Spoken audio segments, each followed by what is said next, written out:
The Boundless Power in Fearless Faith by Leslie Pennington, a sermon preached here in the First Unitarian Church of Chicago on October 13th, 1946. It begins with this quotation from 2 Kings chapter 6, verse 16. "Fear not, for they that are with us are more than they that are with them." And he begins, These were the words of a seer, a man of God, to his terrified servant, who brought him word at dawn, that during the night a great host of a hostile army with horses and chariots had completely surrounded the city. Fear not, for they that are with us are more than they that are with them. Such a reply must have astonished the terrified servant, but the quiet assurance of his master communicated itself to him. For this is what we are told. And Elisha prayed and said, "Lord, I pray thee, open his eyes that he may see." And the Lord opened the eyes of the young man, and he saw. And behold, the mountain was full of horses and chariots of fire round about Elisha. What we all need just now is to have our eyes opened to these horses and chariots of fire in the mountains around us. The surest thing we know about the universe is that nature is salted with fields of energy which far surpass the boundaries of our knowledge and our comprehension. This is true of the very small and of the very large. It is true of the tremendous energy in the atomic structure of uranium-235, so graphically revealed in the bombing of Hiroshima. An atomic structure so minute that even the most powerful microscope cannot reach it. We are told that such bombs are already obsolete in the rapid development of atomic science, and uranium is only one element in the atomic scale of more than 100. We've hardly crossed the threshold of the atomic age. Its lengthening vistas stretch before us into the vastness of the unknown. And this is equally true of the very large. That brilliant orange-colored star Arcturus, which hangs so peacefully and so beautifully in the night sky, has a light-giving power 1,300 times that of our own sun. It's so far away that even if men could travel to it in a rocket at the speed of light, it would be the grandchildren of those who set out who could reach Arcturus, and their grandchildren who could report back to us on the return trip. But this is only if they could travel at the speed of light, which is impossible, of course, for 186,300 miles a second is still an astronomical figure before which the dizziest speed of our rocket ships is but a snail's pace. Arcturus is only 100 light years away. Our greatest telescopes have discovered stars 130 million light years away. Consider beyond the 5,000 stars visible to the naked eye, the length, the breadth, the depth of the starry heavens. For our greatest star maps reveal some 15 million. And I would dare say that we have yet hardly scratched the surface. I'll say in the years between them and now, we now know that the universe has something like 100 billion galaxies, each one of which have 100 billion stars in them.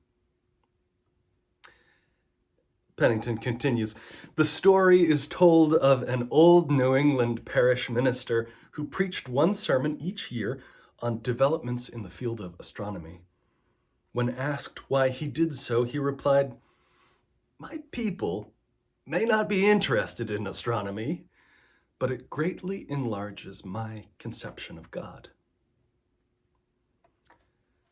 More than 2,000 years ago, the author of that great nature poem in Ecclesiasticus wrote these words without the benefit of modern science.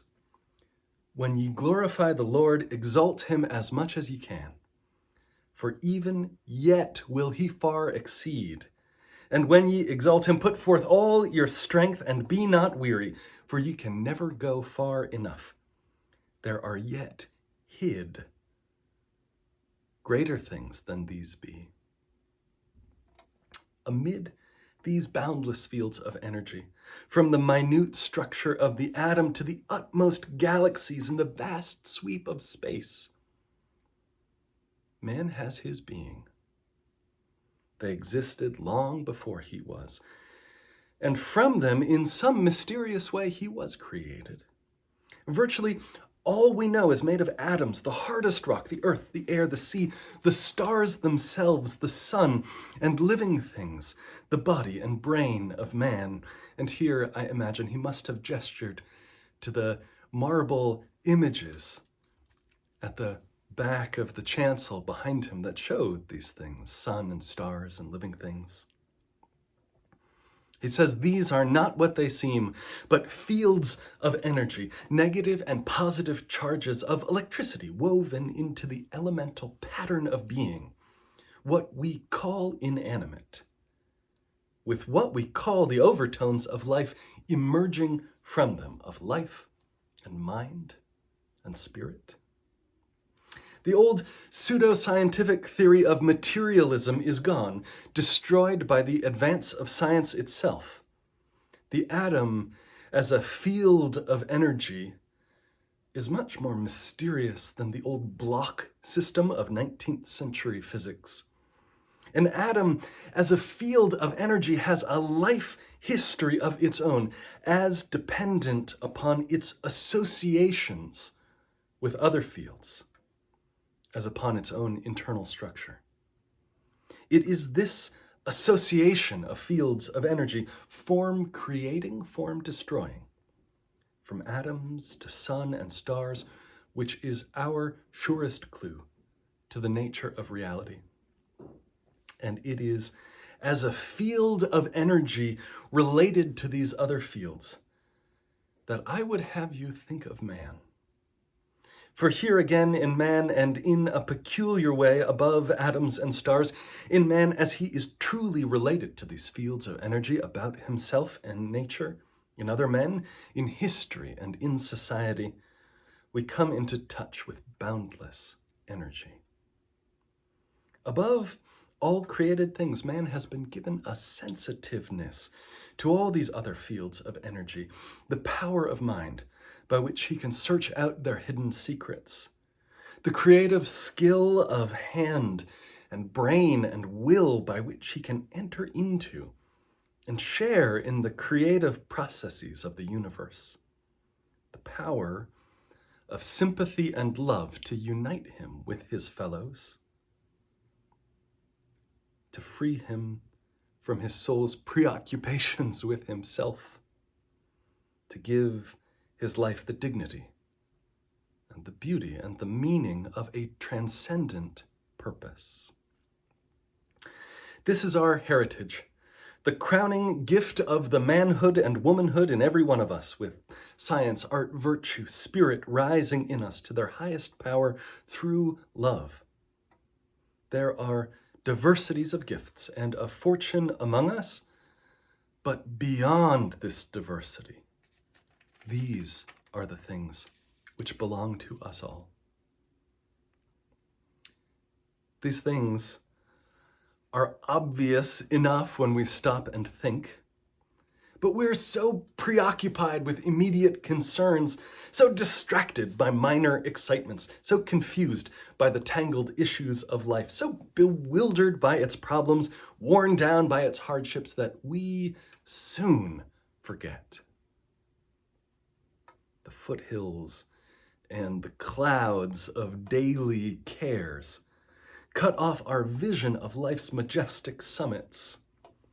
Like the servants of Elisha, We see the besieging hosts of the Syrians drawn up about us in battle array. But we cannot see the horses and chariots of fire in the mountains round us. We need to be reminded that this is an open universe filled with boundless power.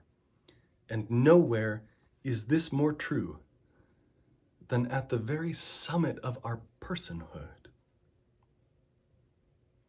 I have taken as my subject the boundless power in fearless faith. And by boundless power, I do not mean a power residing in any one of us alone, nor do I mean a magic reservoir of power which will come to do our will on mere petition. I mean the power which resides in these vast fields of energy everywhere about us and within, in nature, science, in art and life, in people all around us, in great and living traditions, in the unexplored reaches of true and creative association which sounds the minds and hearts of our fellow, and through them sounds the unexplored reaches of the universe itself. Sounds meaning drops a line down into the depths to see how deep underneath us the water is. Sounds the minds and hearts of men, goes to its very furthest reaches. I mean the power which can only be released on its own conditions, the exacting discipline of our minds and hearts and will. Call this boundless power the power of God, if you will, but it is very near to life. I once tried to lift a great flat stone and found I could not budge one edge of it. But I found that by use of a crowbar, rollers, a track of 2x4s, and the help of inclined planes, I could move it not only 30 feet across the lawn, but lift it 2 feet off the ground into its honored place as our front doorstep. I had to fulfill its conditions, draw upon the great and ancient traditions, and through the discipline of brain and hand, call to aid powers vastly greater than my own. There was not so much difference between that and the release of atomic energy, except that in the release of atomic energy, the discipline, knowledge, and skill were infinitely greater. People make the mistake of assuming that the release of power in religion is different from and can be had on lesser terms than power in any other field. All they think they have to do is petition God for it. This is sheer magic, and there is much of it about. This is why there is so much cheap and shoddy thought, superficiality, sentimentalism, hypocrisy, and scent in our churches. Sometimes I think that there is less clean, straight, hard, honest thought and genuine discipline in our churches than in many comparable fields of human endeavor, which are far less important to the destiny of humanity. Dean Sperry would have been Pennington's teacher in divinity school and sort of a giant among American Unitarians at the beginning of the 20th century. Dean Sperry used to say that there was more honest and straight thinking going on in the mind of a boy tinkering with a secondhand car in the backyard than you would find on the floor of the United States Congress. I am afraid this is more true of many of our churches than it is of Congress. And I do not mean to imply any compliment to Congress in that statement. That is shade 1946 style. Many a man who is scrupulous and exacting in the disciplines of his business and professional life goes to church only with the desire to be comforted and lulled to sleep with the mouthing of pious platitudes. When Channing, this is the 19th century Unitarian William Ellery Channing, when Channing said, quote, "Sleep over your business, if you will, but not over your religion," he meant exactly what he said. And the fate of civilization hangs upon those who take him seriously. Prayer is the soul's sincere, sustained desire working itself out effectually into the mind, the emotions, the action, the character of the whole person, and through them into the minds and spirits of other people, into fields of energy which lie all about him. Prayer is the articulation of the deepest emotions and desires of the soul. Articulation, the putting of these things into words, is very important. I have a friend who says he once thought he could have an idea without putting it into words, but found he was only fooling himself. He came to the conclusion that if he cannot put it into words, it's not an idea. There are people who justify the absence of articulate spoken prayer in their lives by saying that all life should be a prayer and end by having no place for prayer at all. Prayer, like poetry, is emotion, insight, foresight recollected in tranquility, and thereby impressed indelibly upon the soul. It is ideas shaping emotions and thus issuing in conduct. It is the true, creative, and new associations of these fields of energy which are our surest index to the nature of God. It is the sort of thing which must have gone on in the mind of Einstein as he forged the theory of relativity, in the soul of Beethoven as he was caught in the throes of composing his Ninth Symphony, of Tolstoy as he wrote War and Peace, of Joseph Conrad as he wrote Nostromo, of which he said after, "For 20 months I had, like the prophet of old, wrestled with the Lord for my creation, for the headlands of the coast, for the darkness of the placid gulf, the light on the snows, the clouds in the sky, and for the breath of life that had to be blown into the shapes of men and women." It is this sort of thing that was on the mind and heart of Lincoln as he wrote the Gettysburg Address, or the Second Inaugural, sounding the hearts of men in widening circles down the long corridors of time. There is this difference, that we are working not in scientific theory, in music or words, but directly upon the interior stuff of our own lives, which is the one and only inescapable and first-hand experience of the interior nature of reality that we may ever have. Our one chance to bear our faithful witness in the face of the needs and the tragic suffering of our fellow, to release within ourselves and about us boundless creative powers which are hid in life. It is our one chance in this divided, harried, confused, and dispirited world to say, not with our lives, it is our one chance in this divided, harried, confused, and dispirited world to say, not with our lips, but with our lives, that God is and God is love. That God is power.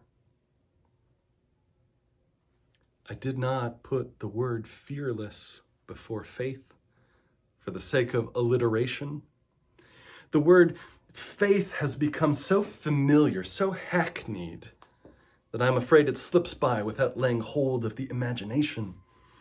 It should be rimmed with danger and edged with fire. It should always smell of the warm blood of the martyrs and ring with the agony of the tortured who have been faithful even unto death, those who have shared to the depth of the agony of their fellow human beings. But there's so little call for heroism in the service of our faith, we say.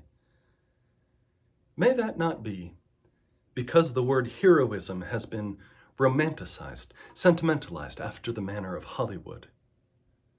But even more, may it not be because our faith has lost its biting, stinging, singing edge of clean conviction, because we have ceased to share in the living discriminations of elemental and prophetic religious thought, because we have, in fact, made such a comfortable compromise with the world as it is that our faith no longer disturbs us, because our tolerance has become debased into indiscriminate and meaningless indifference. Try yourself honestly by this test. Have you ever witnessed some evil in the public or private life of this city or this nation, knowing it was wrong, that it was destroying the fiber of our institutions and the character of our people, knowing that thousands or tens of thousands of honest people agreed with you and yet have done nothing to make it right? Have you ever said, yes, I know it's wrong, but what can anyone do about it? That's the way Chicago is and has been for a long time. I've seen people try, but there have never been enough cohesion and staying power among the people to fight the thing through to the end. That feeling of futility and of helplessness,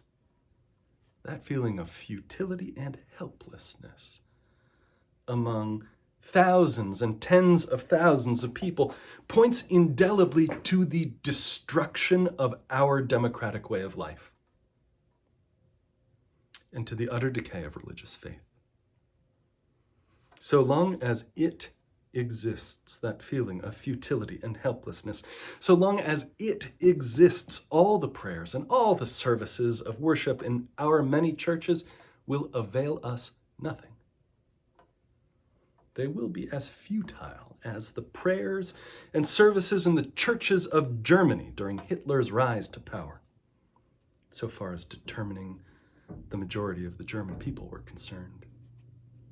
For such a sense of futility in us cuts the nerve of faith at that point where it alone could communicate itself creatively into those living fields of energy, which are in truth the very body of God. He means us, people.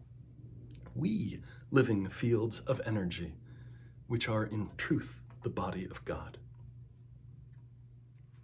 Or, he says, perhaps you have held back in word or deed that which you knew in your heart to be right and true, because you were afraid that people weren't ready for it, because it would offend their prejudices and their selfish vested interests. It is the economic motive, you say, which moves men. Negatively, you have dulled the edge of your own ethical discriminations and deepened their prejudices and their vested interests. And you have lost a positive chance to sound their minds and hearts and to draw them into a new creative association of living faith. Many times, the people whom we thought would not respond or whom we feared to offend are only waiting for one clear ringing word and deed of truth and faith. For they have souls, and deep within themselves a sense of truth and right, struggling with their own sense of futility, and deeper, I believe, if we can only reach it. deeper within their souls a sense of truth and light than prejudice or selfish vested interest. This is why I speak to you now of the boundless power and fearless faith within ourselves, within these folks about us, in these surrounding fields of living energy, which are the body of the living God. This is why I say, within yourself be true. Be cleanly fearless in your faith.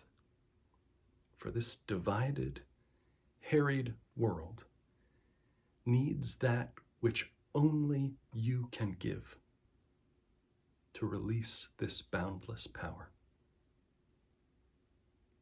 Amen.